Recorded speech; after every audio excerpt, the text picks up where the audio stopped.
So ball at the 45. Play fake Yarnell. Tries to go over the top, and it's incomplete. Intended for Malcolm Epps, and a flag on the play. And they will have to look at this for targeting.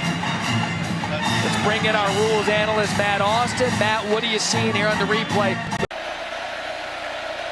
Van Dyke has protection across the middle. Redding knocked loose again. The Aggies arriving and delivering blows. That time it was Damani Richardson, and the Canes go 3 and out with 4 seconds left in the quarter. Now that's on Van Dyke for putting his receiver in harm's way. He hit a couple underneath routes, the back out of the backfield, and then he leads him right into this. As a quarterback, you've got to feel that corner on the other side just sitting there in zone coverage.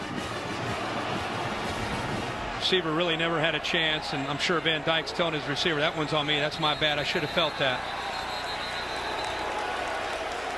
They're going to take a peek to see if there was targeting.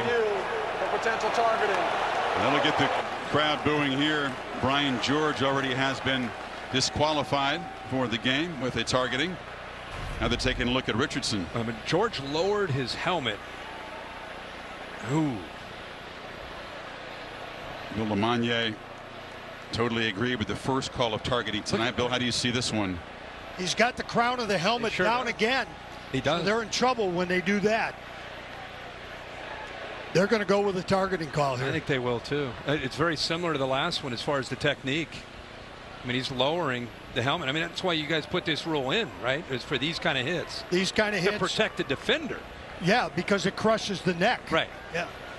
That's what they don't want to see right there. I mean, it's really textbook along with the other one. Well, I'll tell you, if you have George a corner out, Richardson is the leader, most experienced guy in that secondary. After further review, there is a personal foul targeting. So now they lose their leader, the guy that communicates back there. Remember you had Denver Harris and Smoke Bowie, the young DBs already suspended. Yeah. It's getting thin in a hurry back there. It really is, and I think you just brought something up. It's his 34th start. I mean, Richardson is a veteran, makes all the calls for DJ Durkin in her first year as a defensive coordinator. And while the offense has struggled and they lost to Appalachian State, the defense has been playing sound football, and you're taking away one of the leaders now in the middle of that defense. Have some pretty good field position because, as you mentioned, they went backwards, so they're going to have it with any type of return right around the 50-yard line or better. Rebels will punt for the first time tonight. Price was decked, and here comes a penalty marker. 43-yard punt, -2 on the return, and Tennyson unloaded.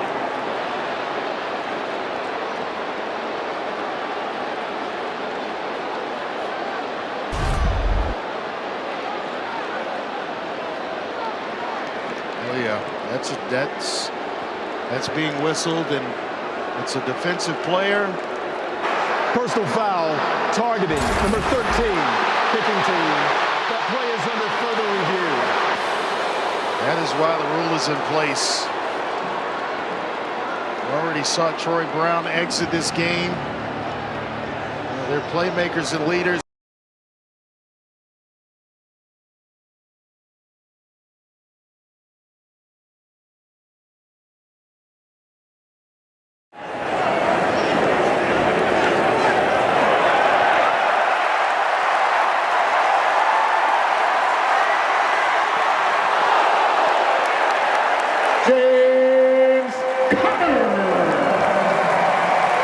Flag at the end. Number 11 blocks number 4, and then further upfield, number 10 blocks number 24.